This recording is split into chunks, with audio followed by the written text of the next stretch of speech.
All right, I guess we could go ahead and start. Welcome, everybody. Chair, Rosie, could you do roll call?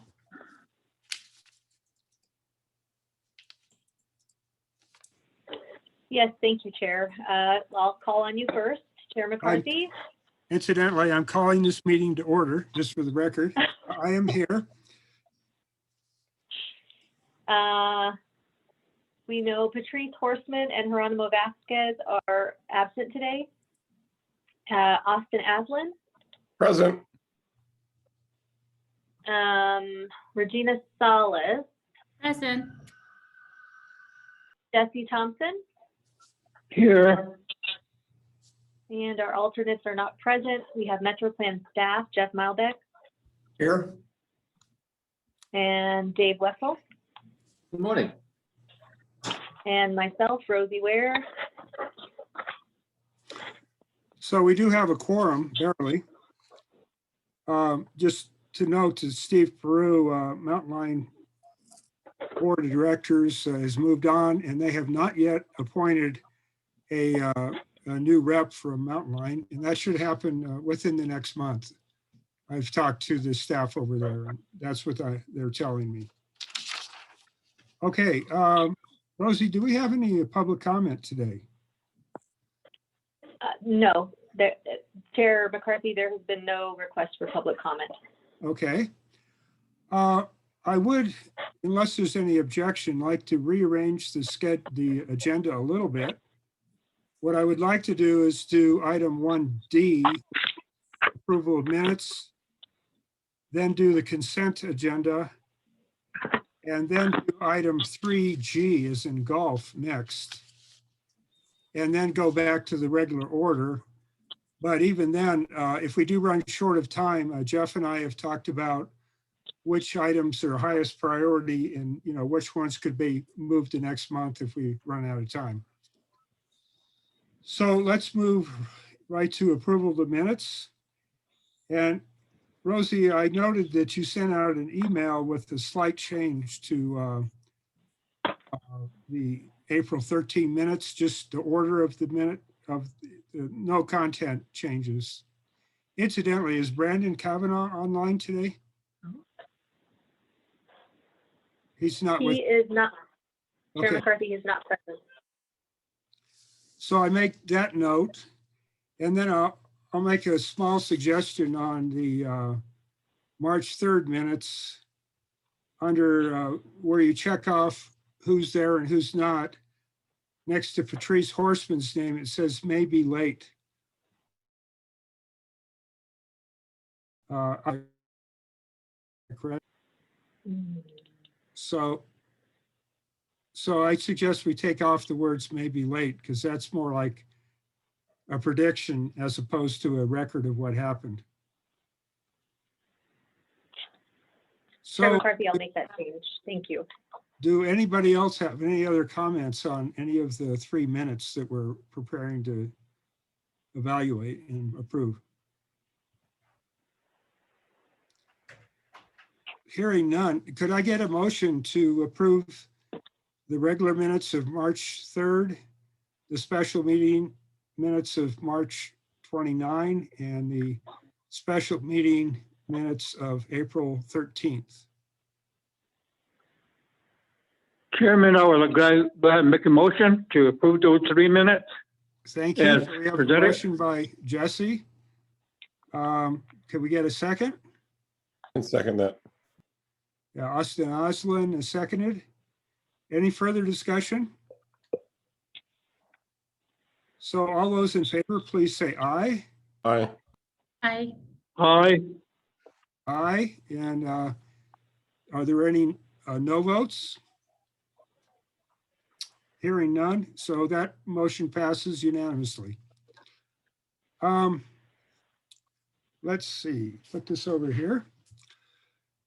All right, the consent agenda. Does anyone have any questions about the one item on the consent agenda? If so, Rosie's here to answer questions, and Jeff is a backup.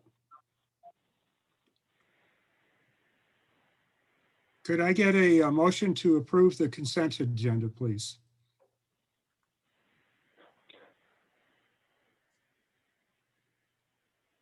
Mr. Chair, Yes, Regina Salas, motion to approve consent agenda item 2A. all right. And did I hear a second? Who is that?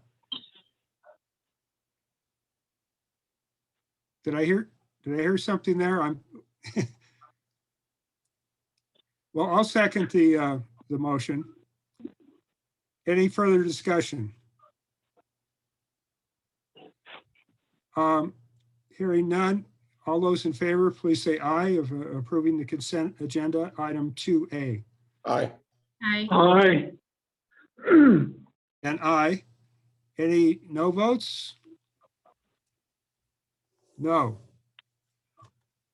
Okay, so that motion passes unanimously.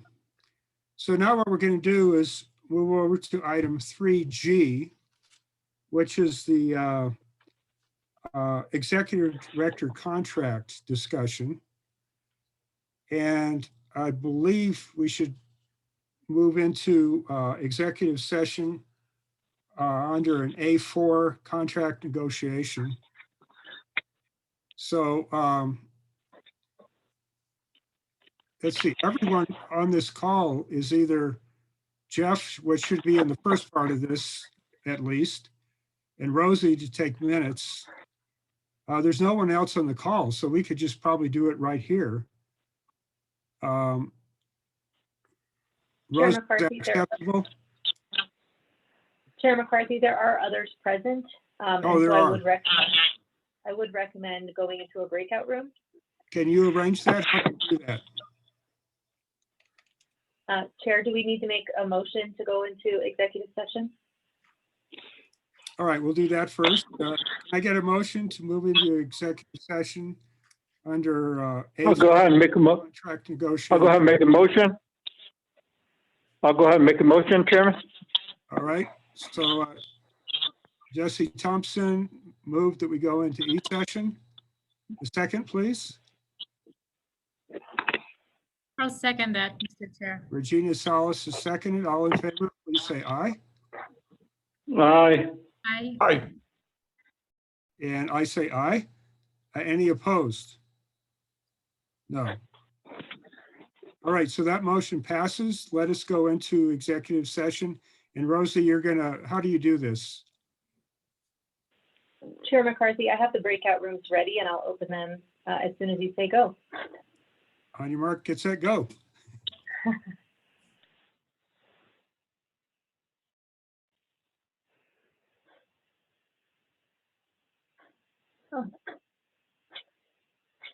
Are they? We're back.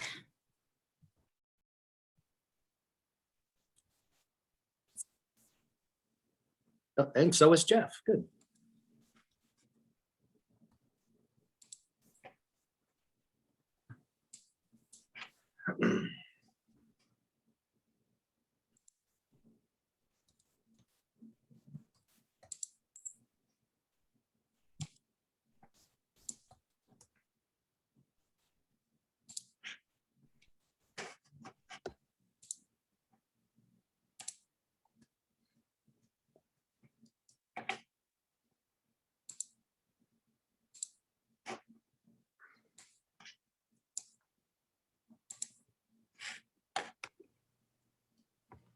All right, everybody.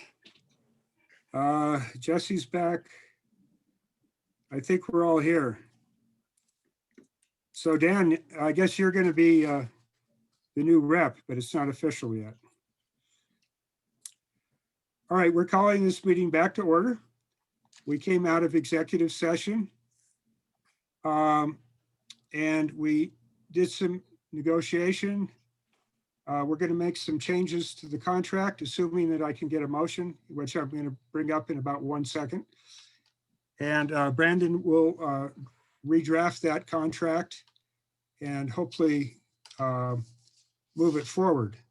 Before I make the motion, I will say that the motion will leave the salary as listed in the draft contract, which both Mr. Mailback and all the board members have, which will be 146,237. We will add his benefits with the understanding that next month, the board will make a more thorough investigation of Jeff's salary. And one of the reasons we chose that is that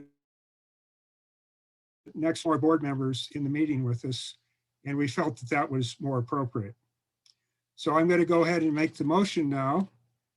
So I move that we approve the contract with Mr. Mailback as sent out in draft form with the following 3 changes. The annual review, instead of being done in February, will be done by June 7th of each year. And of course, I'll just do the motion and rather than discuss it. So approve the contract as presented already with 3 changes. Annual review will be June 7th. We will delete the requirement that Mr. Mailback must be in Flagstaff 5 days a month.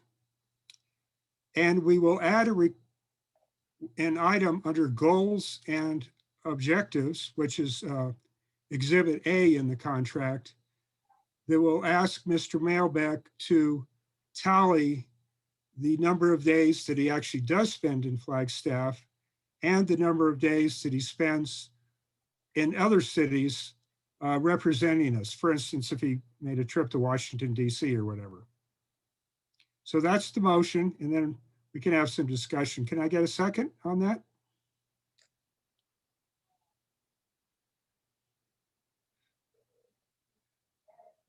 Is anyone willing to second the motion? I can. Okay, Mr. Aslan seconded the motion. So under discussion, I will say that the 5-day-a-month requirement is deleted, but we are leaving in the requirement that Mr. Mailback come to the executive board meetings once they are held in person. That requirement does not apply while we're doing video meetings. And that he appear at meetings in Flagstaff when the board chair feels that it is appropriate. And any other comments from the group before we take a vote on this? Any more discussion? I believe you did a good job, Chairman. Okay, thank you, Jesse. I had a good team behind me. All right, so all those in favor of the motion, please vote aye. Aye. Aye. Aye. Do we have any no votes?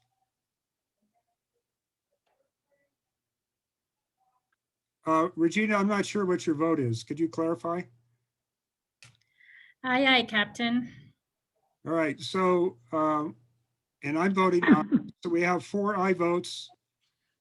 Then we obviously have no votes. And the motion passes unanimously. So Brandon will draft those changes.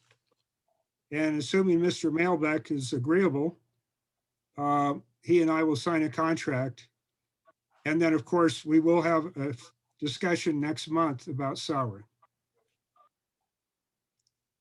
So I think we can move on to the next item. It's 11 o'clock, so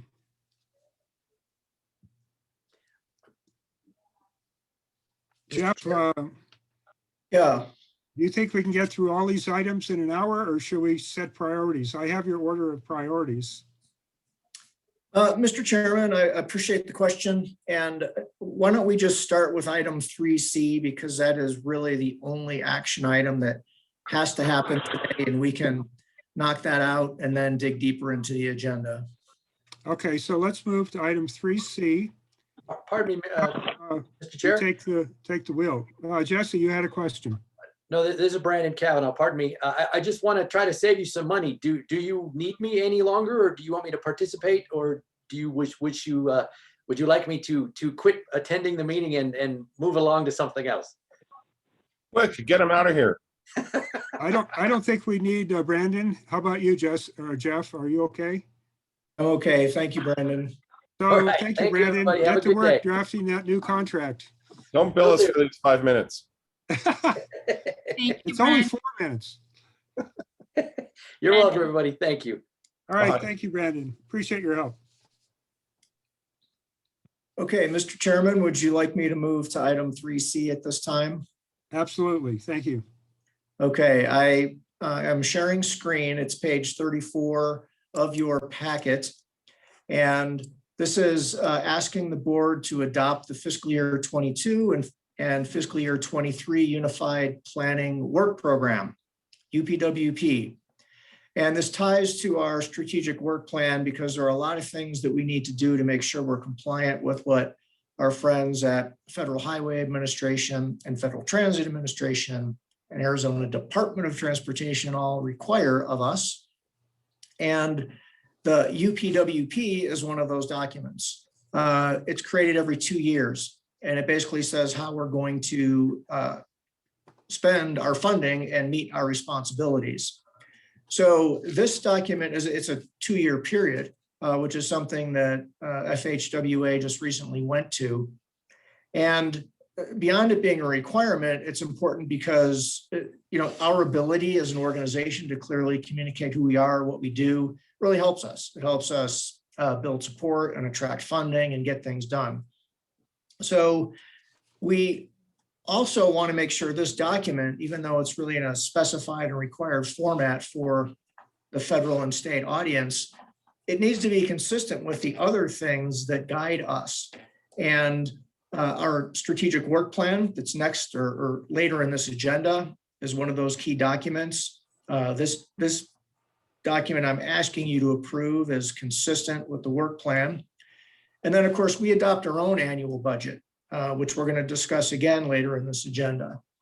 So to be a transparent and clear public organization, all of these things have to mesh. And the UPWP, Unified Planning Work Program, is something that the Technical Advisory Committee reviewed and supported. And it's already been reviewed with FHWA and FTA and edited several times. And I think that it's ready to go. I would just end by saying that everything in this document is fiscally constrained, which means we have strong reason to expect that the funds, will be received as budgeted. So your alternatives as a board are to approve this document, or 2, you could make some changes if you like, or 3, you could not approve the document. I'm recommending you don't. I'm recommending that you approve the document at some level because really the state and federal governments need it from us, and it's time to have it submitted. So with that, Mr. Chairman, I turn it back to you for questions. Board members, do we have any questions?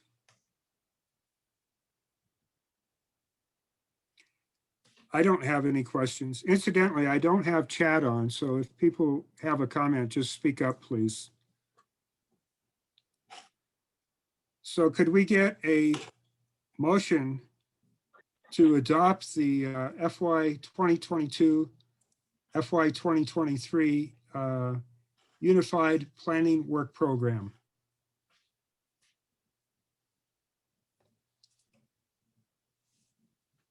Chairman, I would go ahead and make a motion to move forward the plan as presented. Thank you, Mr. Thompson. Do we have a second? I'll second that, Mr. Chair. Ms. Salas seconds. Any further discussion?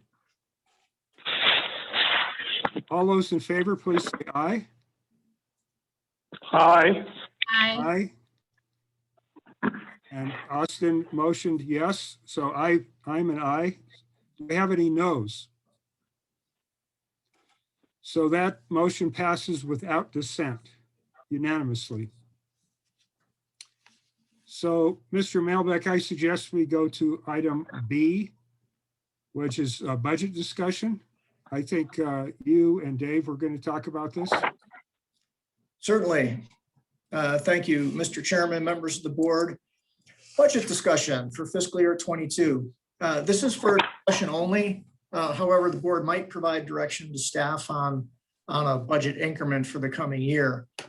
And I've got a related strategic work plan item, which is to evaluate current staff capacity and determine the need for additional staff to achieve our goals.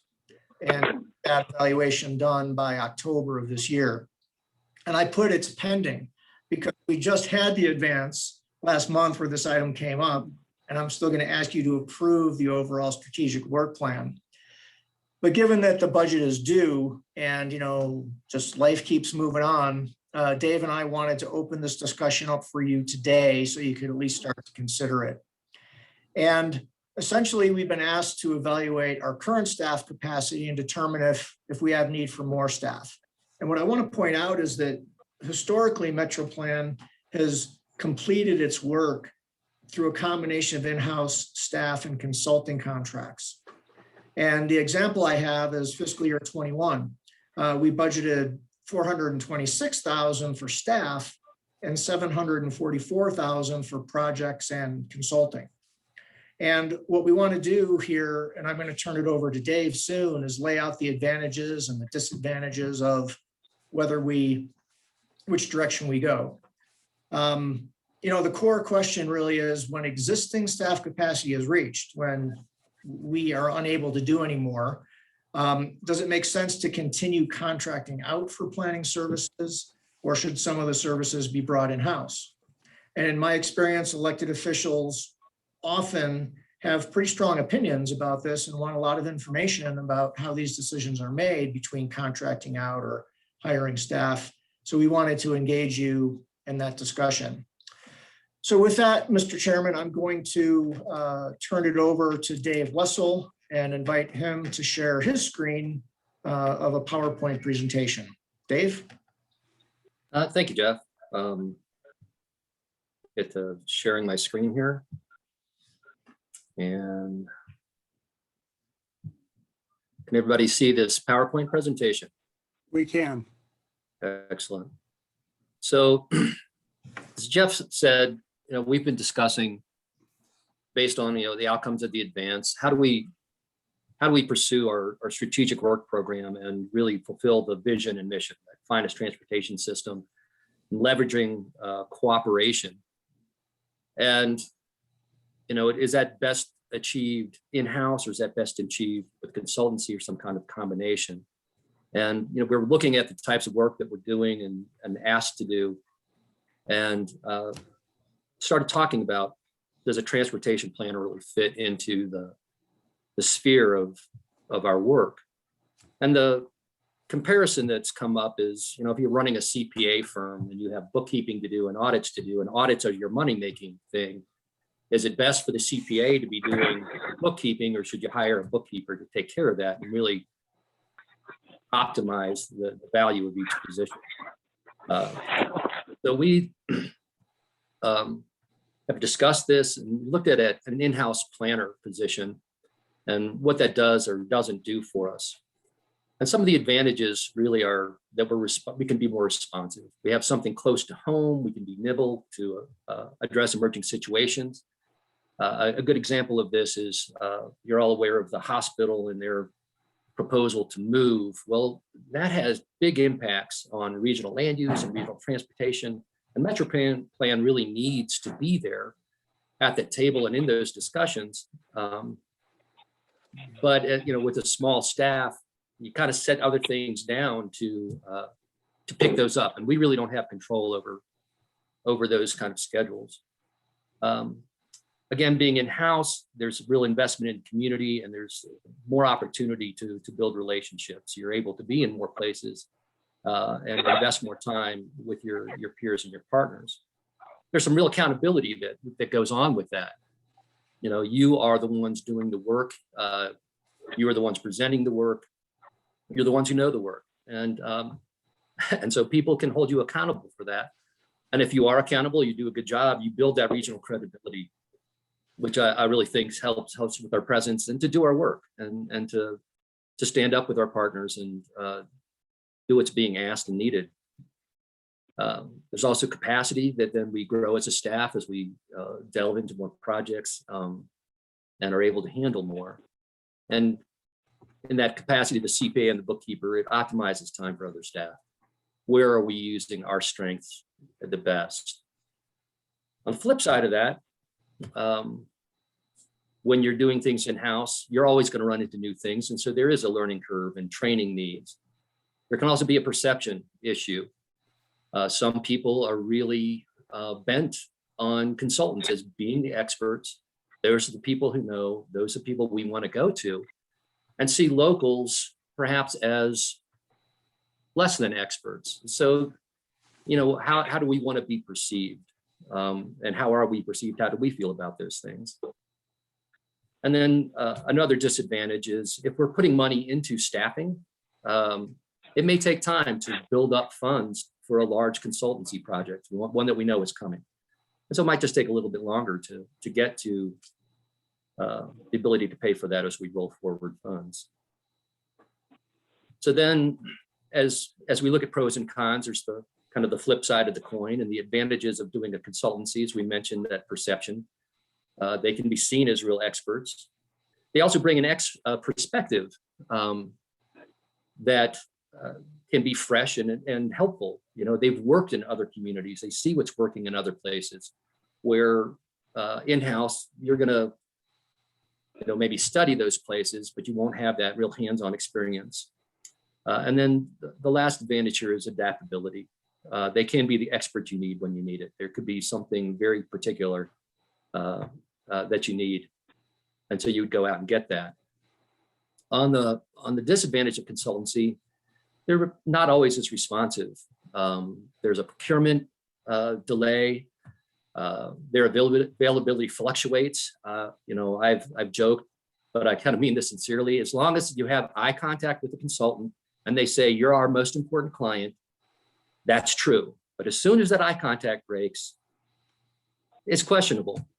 They have things in the pipeline coming up. They're not going to turn that work down. And so their workload and availability shifts, and you're not always aware of it. And the personnel fluctuates. A good example, not directly affecting us, but the Milton Corridor Master Plan, a month into that project, half of the Prime's team jumped ship. Now, luckily, they jumped ship to the sub-consulting firm, and so it really wasn't that disruptive. But that happens more than I care to recognize, or we know that we sometimes recognize. So it's not always that consistent. That expertise is temporary. Once they're done, they're gone. And so sometimes they leave behind a black box. You don't really know what you have, just a recommendation. You can do your best to push for that and get the products and the data ownership. But that's not always assured. Sometimes things are proprietary and you get what you get. And then quality assurance can be a question too. If it's done in-house, you've got some benefits of time to kind of clean things up. Quality assurance with consultancy, you get deep into a project and it's hard to change horses in the middle of the stream if you're dissatisfied. So if we were to hire a planner, what would they do? And again, this would be an entry-level planner. And there's a lot of routine things. You will hear about the TIP. We do amendments to it regularly. And there's quite a lot of communication that's needed just to handle. This is almost like bookkeeping in terms of the example, keeping those things balanced. We want to be involved in development review and keep an eye on that. So when a large project comes up that's going to significantly affect trip generation or have an impact on a regional road of significance, we want to be at the table and weigh in. So helping to monitor that. And then just that relationship building, keeping those meetings going, making sure notes are taken, that we're being responsive to that. And then all these projects that we just approved the work program. We have things in there like the West Route 66 program, or corridor plan. there's going to be data collection and analysis that doesn't necessarily take a lot of expertise. It takes a lot of time. And managing that data, making sure it's updated and available when we need it is important. Skills like GIS mapping and analysis. You know, when we were hosted by the city, we had access to not only the software, but the staff. Well, that capacity is no longer here, and that's something that would be beneficial for us as an organization. A lot of what we do is best displayed spatially, with maps and things. Similarly, there's graphics and infographics development, just having a little more time and availability to improve our documentation and other things and our communications with the public. Literature review, research, and best practices. We do quite a lot of that in the planning practice to investigate what are our peers doing, what are the best things to be doing, how can we apply those here. And that type of research is something that's well suited to an entry-level position and would be valuable. And then there are ongoing plans. The county is doing the Donny Park area plan. The city just recently wrapped up the South Side plan. We're heavily engaged in the Milton and 180 plans right now by ADOT. And again, we need to have a seat at the table. We need to let people know, what does our regional transportation plan say? Sometimes we have access to data or model runs that are valuable and need to produce that. And there are times literally where we've needed to be in two places at one time, and another body will help us do that. Similarly with the state transportation planning, they do freight plans, they do rail plans, they do transit plans, they do major corridor studies, some that are just picking up on I-40 and I-17 again for renewal. Those are all critical corridors that we need to keep our finger on the pulse of in terms of what the plans are, and influence those to the best of our ability for the best of the region. Again, just even having a body to monitor those things is valuable. So what are some of the projects coming up? Climate action is a large part of the regional agenda right now. We have received some proposals for the regional transportation plan. I believe we're going to get an update on that here shortly. And that's really a focus, as you know.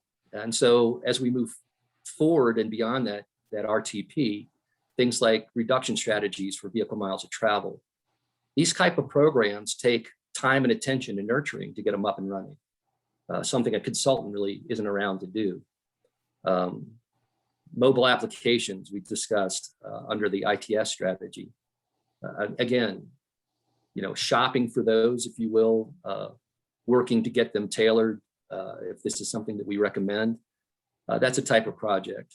Smart grid electrification, funding into research, and then support roles, data management analysis for things like the corridor master plans of West Route 66 and the McConnell. And then there are longer term projects coming down the road. We talked about the Lone Tree traffic interchange. The current RTP shows a Schweitzer Canyon connection, perhaps a build out that would stretch from Schweitzer and 66 all the way to John Wesley Powell and provide that level of connectivity. That needs a lot of investigation to really vet that out and explore. Camp Navajo is reemerging with the DOD approval of the 3,000 acre transfer. Talks are underway about industrial development there. So freight planning is going to be important. And again, Councilmember Salas raised the question about what we're doing with that freight board. Again, this is something that needs attention and nurturing. If we're gonna see that move forward, that's an opportunity here. We've discussed the intelligent transportation systems expansion, travel demand management. There's a number of things that are going to be long-term and ongoing. So we did present this to the management committee, and there was some very strong support and supporting statements. A lot of them surrounded the federal funding that's coming. We know about This effort, the Lone Tree Corridor, great team effort to get that to Congressman O'Halloran and into the program for consideration for authorization and appropriation. Well, there's more of that coming. And so having the staff to stay on top of that while still doing the other work is going to be important. Getting those projects as shovel ready as possible, especially if there's grant programs for which we're competing. And because of the amount of funding, we should expect those grants to come. And some of those may come to MetroPlan directly, which means there's going to be needed staff to assure project delivery. And then the last point that the management committee raised was about succession planning. We're a small organization. There's a lot of institutional knowledge embedded within myself, within Jeff, Rosie, in terms of getting this organization up and running, and just having additional staff, kind of a longer ladder, if you will, to move up can really help with succession planning within the organization. So those are some of the things that we see as potential benefits of adding staff. And I'm going to turn it back to Jeff now to engage the board in conversation. I'll be here to answer questions. Thank you, Dave. Mr. Chairman, members of the board. Dave said it all. I think I can turn it back to you. Just want to, I think, reiterate how supportive of this the management committee was. City manager, county manager, NAPTA CEO, NAU president's office representative, for all the reasons Dave said. And at this point, would really like to have discussion with and hear from the board. Mr. Chairman. Thank you, Jeff. Do any board members have questions or comments? And please just speak up. I don't have my my chat box open.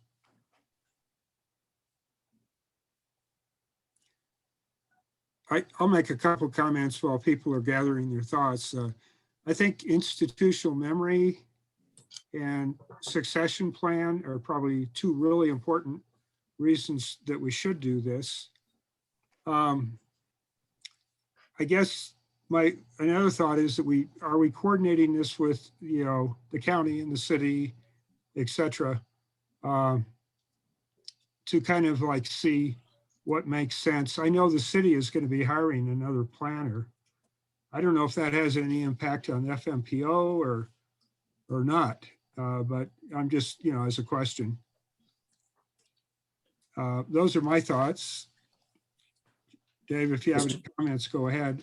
Yeah, Mr. Chair, members of the board, in regard to your comment about coordination with the city, certainly I've been in conversations with the city about the transportation planner position for some time. And I believe there is more than sufficient workload on our respective parts to justify both positions. As we just showed in the presentation, there's a lot of work that we're responsible for that we could use support for. And from the city perspective, and I don't mean to speak for them, but just, you know, I will share things I've heard, you know, again, keeping up with development review, where they're working on traffic impact analyses and sometimes some pretty detailed analysis and investigation. They have some challenges there. They're looking to rehire a position or fill a position for their traffic operations. Should we be successful in landing some grants to expand technology, those demands are going to go up. And so they're going to need staffing in traffic engineering and planning in my opinion, without a doubt. All right, do we have any more comments from board members? Well, I can share, I think, some salient points. I'm fine with moving this direction. I think especially with the prospect of our executive director working remotely. And just in terms of MetroPlan culture, I would rather be incubating our culture from the inside and not just having some remote satellite bodies always coming in and out of orbit. I hope that makes sense. And, as long as this is a sustained incremental growth that we're undergoing over time, I also think it makes sense to bring some new employees on as opposed to contracting out. Thank you, Mr. Aslan. Any other comments? Oh, I was just going to add, in terms of the culture, what I meant by that was, we're a town and an organization that is increasingly receptive to a community that's demanding some pretty big shifts in the way we think about transportation, in the way we think about emissions, and cultivating those new employees from the inside helps to sustain that value point, I think, more than we can control that better than we can simply by reaching out for help over and over again without building that momentum. Thank you. Good comments. Any other comments? Mr. Chair, I do. Please, go ahead. Well, thank you. First of all, I'd like to acknowledge the staff's effort in presenting this. It's a thoughtful presentation and discussion. I think this also signals that our Metro Plan as an organization is evolving and growing. So I welcome discussion of expanding the organization with additional resources, whether it's an in-house planner or a contractor / consultant. I would lean on further consultation with our partners. See where the needs are and identify the gaps in terms of technical support that can be filled in by Metro Plan. Of course, we don't want to duplicate efforts initiated by our partners. What we want to do as Metro Plan is to support efforts already being done by our partners as we also embark into future projects. I could see the direct correlation of the example task and short-term projects as presented directly related to the work plan that we just approved. So I welcome this development and growing our young organization, and also toward our mission in leveraging cooperation and maximizing financial and political resources for a premier transportation system. Also knowing and identifying the needs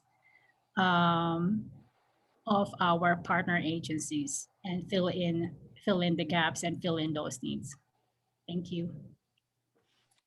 All right, thank you. Mr. Thompson or anybody else? If not, Chairman? yes, go ahead. Chairman, I do agree with most of the comments that are being made. The need for additional resources, as mentioned, and including staff, that does indicate to me that the organization is growing and being very productive. And it really helps also in identifying the additional projects in the future. So certainly the presentation is well put together. So thank you, staff. Well, thank you. It sounds like the board is pretty supportive of and open-minded about this idea going forward. So today was just for discussion, no action required. Let's move on to item D as in Delta, which is the 2021-2022 Strategic Work Plan Review. And I think, Jeff, you were going to take this one.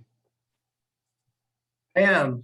Mr. Chairman, members of the board, let me get to that item on the screen. Incidentally, if anybody's following along, this starts at page 37 in our packet.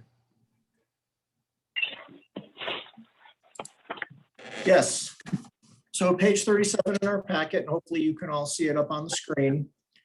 We had our strategic advance just less than a month ago and very well attended, 30 people. I was really pleased with how engaged people were. And MetroPlan historically adopts a rolling 18-month work plan so that we just stay on track. And then every year we evaluate and we make some changes. And by getting very clear on measurable objectives, it allows us to really operationalize getting to that vision and mission that Councilmember Salas just identified. So I would like to just go to our strategic work plan, and I'm scrolling on screen. A couple points I want to make. It's a 2-page document. Okay, the front page or the first page, vision, mission, guiding principles, and our 5-year horizon. These are really, I want to say, cultural, they're our identity, generally do not change year to year. The work that we did over this past year was on, or this last month was on measurable objectives. And these are all essentially refreshed based on the work at the strategic advance. Now, we took all the information provided, distilled it down to about 20 measurable objectives, and then shared it with the management committee and shared it with the technical advisory committee. And both of those groups went into these objectives one at a time and made some feedback that we then we incorporated. And Mr. Chairman and members of the board, I wish I knew a more enjoyable and expedient way of going through this than doing it one at a time. But it really, I think that's the best way, is just to make sure everybody's on board with each one and take edits as we go. Is that okay with you? Yes, go ahead. Okay. So item number 1 is to complete MetroPlan's long-range regional transportation plan and have it adopted by a year from December. That's pretty standard. This is a core piece of work, so I don't think there are any surprises here. This is underway now. Number 2, initiating the West Route 66 planning process by the end of this calendar year. This is one we had feedback from the management committee, and they asked us to move it a little bit faster. So we changed the deliverable time. 3 is to develop a plan to support electrification of public and private vehicle fleets by 12/31/2022. This is really a reflection of what we just heard, I think, Councilmember Aslan speak to, and I know everybody's aware of, is the increased interest in sustainability in this community. And it really ties into the next one of developing a regional approach to maintaining vehicle miles at 2019 levels. Instead of having them continue to increase, how can we hold on? And it ties into the climate emergency as well. Next is to go through a process, item number 5, defining what it means to be the finest transportation system in the country. It's easy to say, but what does it really mean to the people who live here? Item number 6 is investigate opportunities to promote multimodal transportation offerings and routes via mobile app over the 18-month period. So somebody brought this up at the advance, and someone, I think in Jess, said, you mean reinvent Google? Really, there are ways to do this very much focused on our region, our transportation system, that can make everything more accessible to the people who live and visit here. And then 7 is more of a management item, updating the project prioritization matrix. This is something that we were tasked with last year. all the projects all over the region, put them into a matrix, run everything through the matrix, and then make sure that we, MetroPlan, are focusing on the things that this community, our member agencies, want us to be doing. So basically, this one's about keep it sharp and make sure you're considering pedestrian underpasses as well.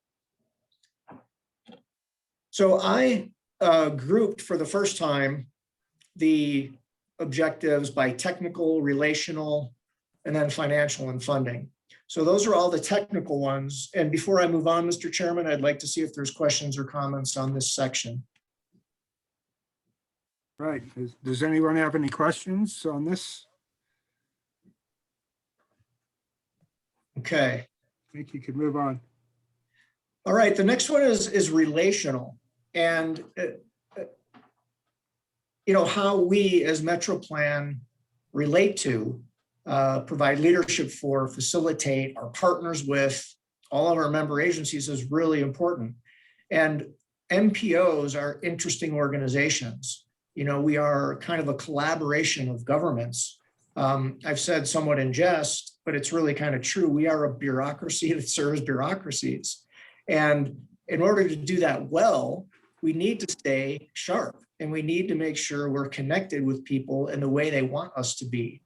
So for relational, I put number 8, developing a feedback loop to the board and the TAC and the management committee, and let them know when we have changes to our priorities and the reasons for those changes. And here's the thing, just a couple of months ago, everything broke loose at the federal level and we just jumped on the Lone Tree Corridor and had a special meeting and partnered with the city and just moved as fast as we could to get this request in. And it's fantastic and exciting. And I'm so glad we were agile enough to be able to do that. At the same time, we had another member agency or two say, we didn't even know you changed. How did that become a priority? And it wasn't that they disagreed. It's just that they weren't included. So it's really fair feedback. And I think MetroPlan getting clear on how we make these changes and communicating them to people is important for our relationships. The next one, 9, develop a structured, transparent process to bring issues to the table in a timely way to enhance communication and understanding between member agencies. What we heard at the advance and in the survey leading up to the advance, let's be honest here. Our organizations see things differently. Some of us are very interested in one mode. Some of us are very interested in another mode. We don't always see eye to eye. And MetroPlan has the opportunity to try to facilitate discussion to get people closer to center, or at least understanding each other. So we were asked to do that. The next is financial and funding. And I'm just pausing here if anyone wants to jump in. Chair McCarthy, did you just hold a sign up that I was supposed to see? No, I was, Okay. to be honest with you, I was trying to figure out why there's glare on my glasses.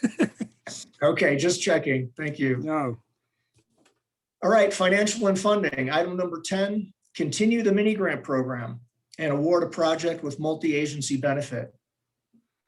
This is one we MetroPlan granted $50,000 to a bicycle and pedestrian project, and what we heard is, continue it in the coming year. So we will. Number 11, this is a big one. Explore traditional and creative funding mechanisms and provide a report on how to establish a diverse and stable funding strategy for transportation construction and maintenance by 6/30/2022.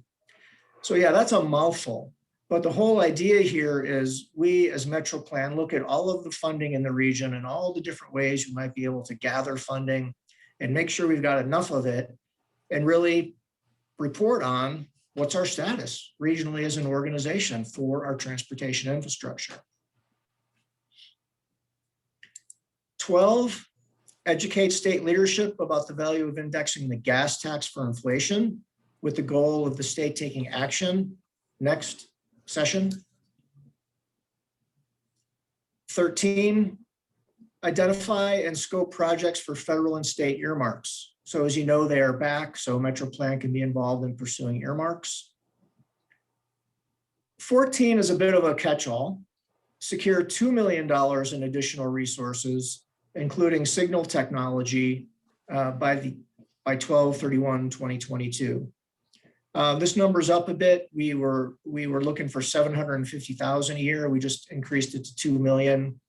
As you know, we had that $5.5 million grant that came to this area thanks to the partnership we're in. And so we're just raising the bar. 15, we just spoke about, evaluate and determine the need for additional staff.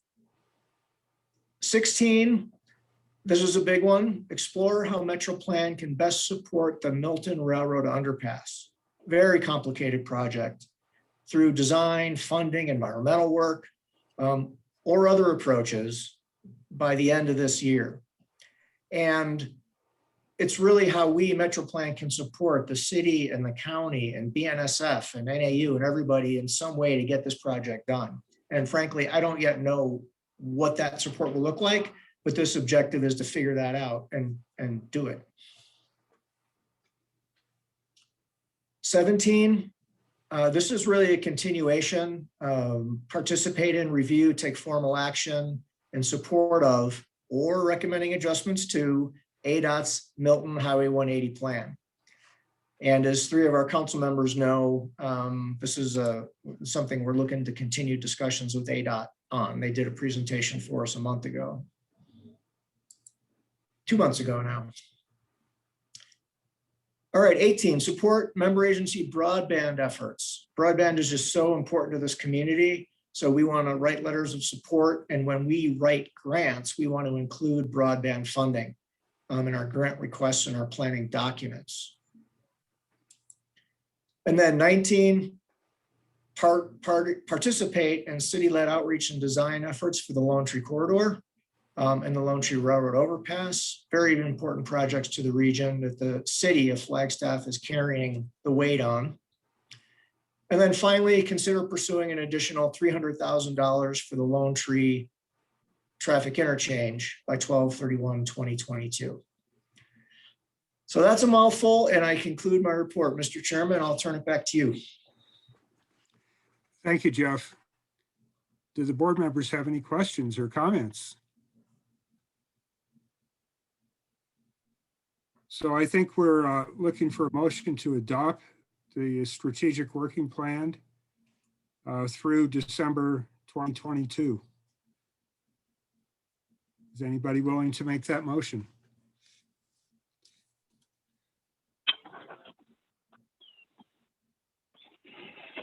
Chairman, I would like to go ahead and make that motion to approve it as presented. Thank you, Mr. Thompson. Do we have a second? I'll second that, Mr. Chair. And we have a second by Ms. Salas. All those in favor, please say aye. Aye. Aye. Aye. Aye. And any opposed? All right, thank you. That motion passes unanimously. Thank you. Jeff, just a time check here. It's like 11:48. And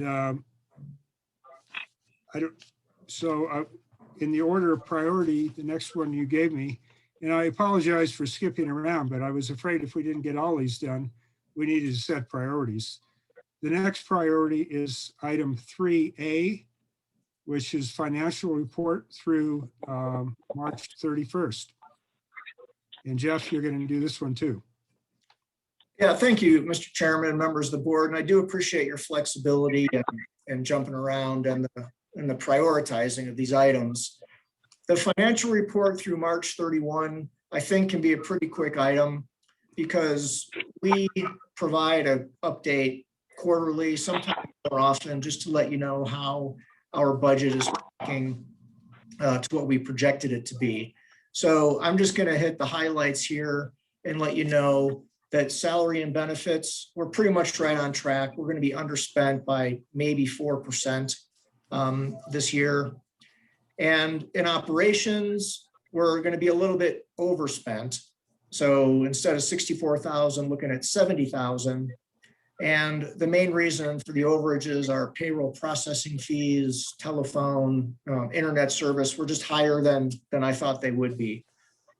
For comparison's sake, though, we spent $127,000 on administrative expenses last year because we had our own expenses and the city of Flagstaff. So that has come down over the year. Travel, not surprisingly, is not spent at all because we haven't been going anywhere with COVID. And then capital projects. Metro Plan's on track with some of our projects, data management, the mini grant, pedestrian funding, managing the mountain line grant. However, some of our other projects are behind schedule, and I want to tell you or remind you why. The regional transportation plan, with the support of the TAC, the management committee and the board, delayed that project to form an advisory group to make sure we could be incredibly relevant. So it took us longer to get going. And at this point, we got requests for proposals back Monday. So hopefully I'll be bringing a contract to you next month to get somebody moving on this project. Next is the Milton Road underpass. Very complicated project, and we're not sure exactly how we can handle that one or how we get a handle on it. So we haven't spent any money on it yet. And then the Lone Tree traffic interchange hasn't been started. And again, we're looking for management handles to put together a design for the Lone Tree traffic interchange. And I want to make sure that before we spend any money, we stand a reasonable chance of the money being considered by the state. So we're just rolling this forward into the coming year. So the management committee and TAC really didn't even discuss this item. I can show you, overall on the graphs, and I'm just going to jump to that because I know sometimes they're friendlier to use in terms of budget to actuals. Tracking on salary, pretty well tracking on operating, significantly underspent on budget, and for the reasons I mentioned. And with that, Mr. Chairman, unless I forgot something and Rosie wants to jump in and add it, I would turn it back for questions to the board. So board members, questions? There's no action required on this, information only.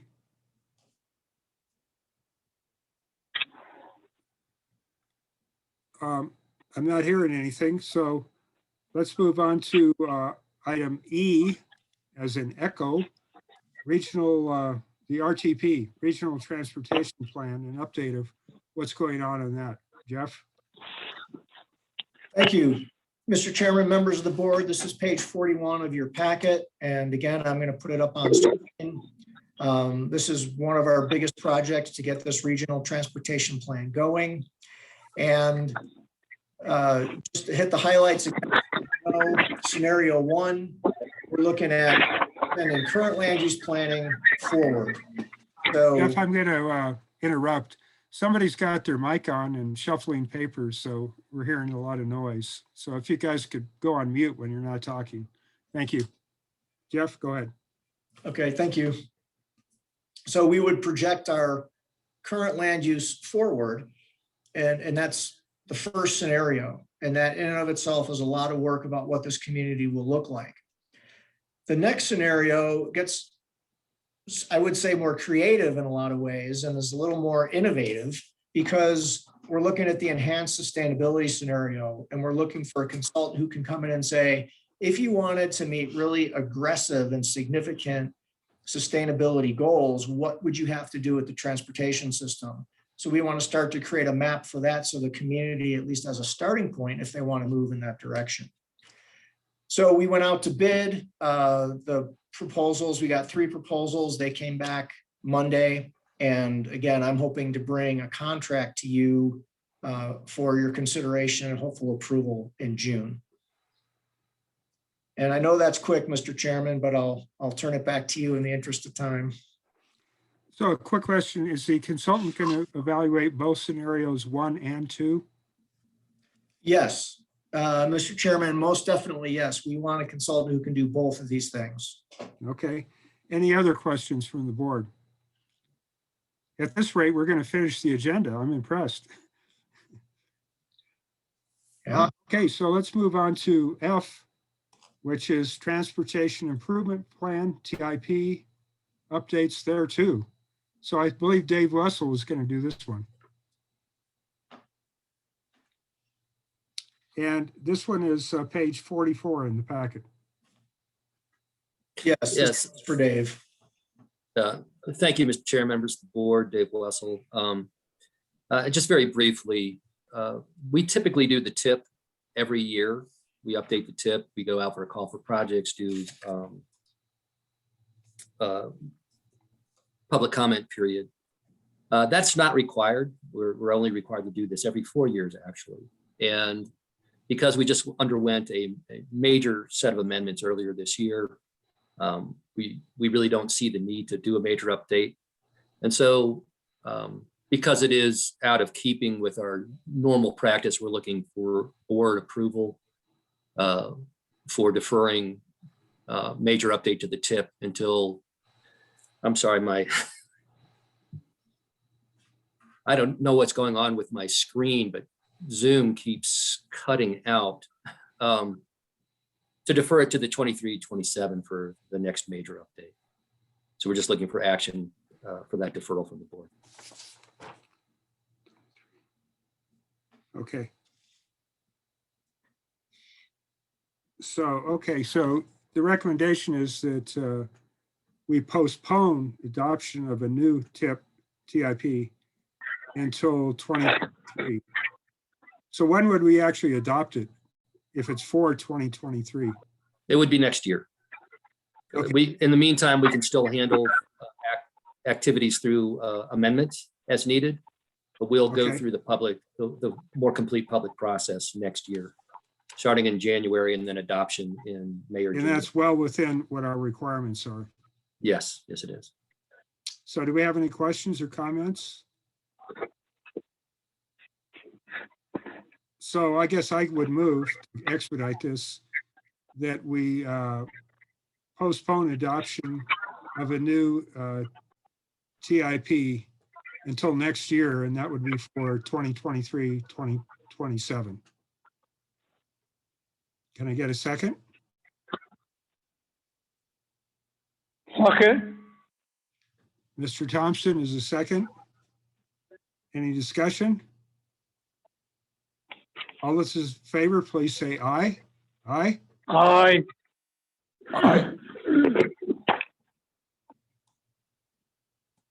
All right. That motion passes without dissent. We finished all the major items and we have 4 minutes. So, Mr.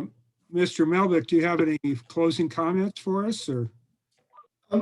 I do, and I'll be quick, and hopefully you all have a chance to jump in if you want to. But the items I've got under H are a federal funding update. As mentioned, a lot has happened. The city has been great. The city's lobbyist has been great.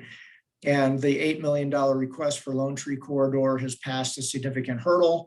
There's many to come, but we're definitely in the running, and it's really wonderful news. The other thing is state funding. Working with the other MPOs and COGS, Councils of Government, the Rural Transportation Advocacy Council, and Councilmember Salas serves on the board representing us on the Rural Transportation Advocacy Council. They're putting forward a $40 million request for infrastructure in Greater Arizona, which has never been done before. So it's really great that we're all working together on that, and it would be going forward next year, but there's a lot of work to do to get it ready. But I'm happy with the progress and want to recognize Councilmember Salas for her service on that group. And with that, that concludes my report, Mr. Chairman. Well, thank you. Let's go around and see if any board members have any closing comments. Regina, you want to start? I just want to express my deep gratitude to everyone on the board and Mr. Chair's leadership, and of course staff. Thank you, and I'm honored to serve our city and our region on this board. And happy Cinco de Mayo. Well, we appreciate your help. Mr. Thompson, any closing comments? Well, ADOT completed its call for project last Friday, and I'm sure a lot of organizations, communities, and true Native Americans have submitted projects for review and going through the process. And that's what we're doing. And I do appreciate everybody that's been on this call. And thank you, Chairman, for taking us through the meeting agenda today. Well, you're certainly welcome. Mr. Aslan. It's noon. I better not say anything. Okay. The only thing I noticed when I was going through the minutes is that I think we still need to appoint a alternate to the RTAC, which is Rural Transportation Advocacy Council. Maybe we can put that on the agenda for next month, or tell me that it's already done. Anyway, I want to thank everybody. And my clock actually says straight up noon. So if there's no other comments, Good job. I will adjourn the meeting. Mr. Chairman? Yes, go ahead. Yeah, thank you. I just want to recognize Dr. Okoli again from NAC, Yes, who yes. is going to be joining us. Well, thank you. And Dr. Okoli, do you have any comments? No, thank you. Yeah, I kind of forgot you because you're not official yet. Yes, yes, We're looking forward to it. thank you. I worked with you on Mountain Line, so. That's right. All right, I will hereby adjourn the meeting. Thank you, everyone. Thank you. Thanks, good day, everyone. Have a everybody. good afternoon. Bye-bye.